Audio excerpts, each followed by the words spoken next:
Hello everyone, I am finally back with another video, and depending on how things go, this may be a rather short video. Today I would like to do a cold start of my Porsche 986 Boxster. This car has been in storage for about 3 months. Unlike last winter, which was a much milder winter, I was able to get the car out and drive it a few times. This winter was a pretty harsh winter. Really cold temperatures, snow, ice, blustery winds. I have not been able to drive this at all. So hopefully it will start. I have done a prior video on how I winterize my Porsche Boxster. I can link that below in the description if you are interested, but just to mention a couple of things. Of course, I fill up the fuel tank, I put in fuel stabilizer around the car, make sure that fuel stabilizer circulates around the fuel lines and goes into the injectors. I then air up the tires, and right now we have it stored on wheel dollies, which have been actually quite helpful, enabling me to get the car into a tight space, which otherwise I don't think I'd be able to get it so close to the wall if I was driving it. So having the wheel dollies has made it much easier to fit it into place. And I believe we got these wheel dollies at Harbor Freight. I also have the car hooked up to a trickle charger, so hopefully that has helped to maintain the battery and we won't have any issues. If for some reason the car does not start, then I will probably be needing a new car battery. But when we start the car, assuming it does start, we will look to see if there's any smoke that comes from the tailpipe. I'll be listening for any unusual sounds. We have looked underneath the car. I don't see any oil on the ground, so it appears that things are good in that regard. But if everything seems normal and okay, we are going to get this car out for a drive. But first things first, let's wheel the car out, get it off the dollies, and start it up.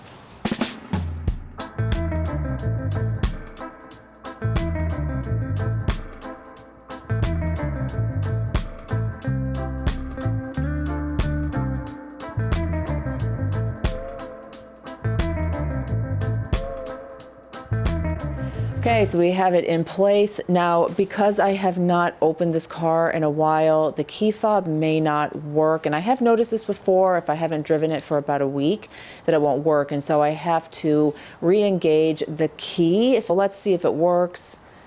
Yeah, it's not working. So I'm gonna have to re-engage this.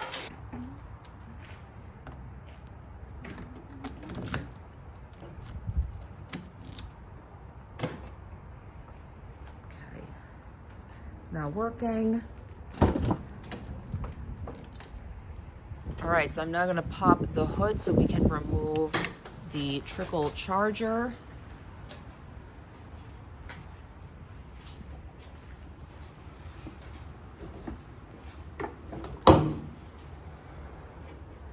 So we're gonna pull the positive off first, which is here in red.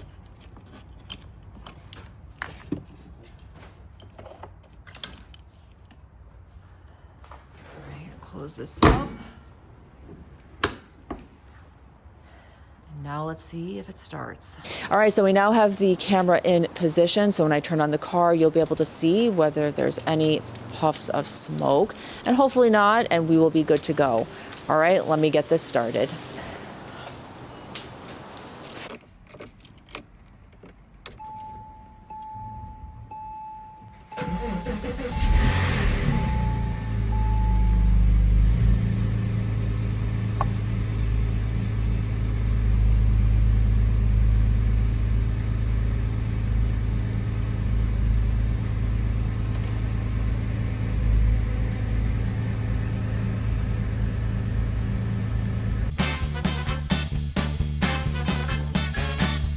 All right, so I have to say I am thrilled. The car started right up.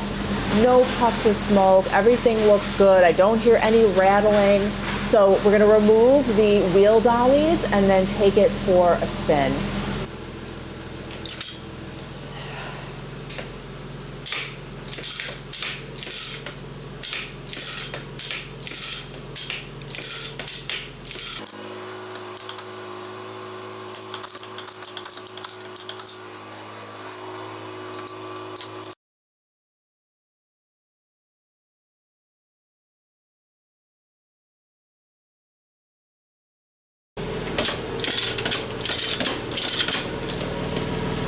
bushes didn't come out? Bring it. Yeah, I got it.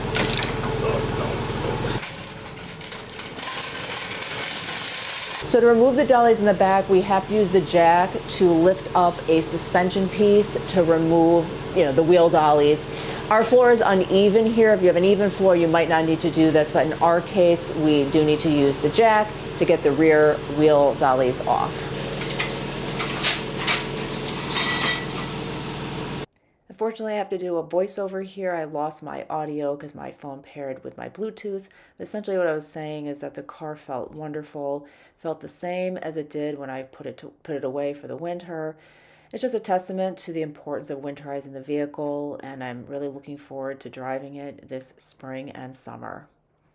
All right, so we're now back from a quick spin around the block, and overall I am very pleased with how the car is running. I will mention that as I was driving the car, there was a little bit of a feeling in the front, a very slight rattle, kind of what I had experienced in the back of the car, and I had replaced the tuning forks in the rear, so it's possible that what was creating that were the tuning forks in the front of the car, and I'm going to have to do some further inspection of that, but if it is coming from that, I probably should replace the tuning forks in the front, but otherwise everything else seems to be doing very well. Alright, well, I hope you enjoyed today's video. If you did, please consider liking and subscribing. Thank you for being here. I hope to see you in the next one. Bye for now.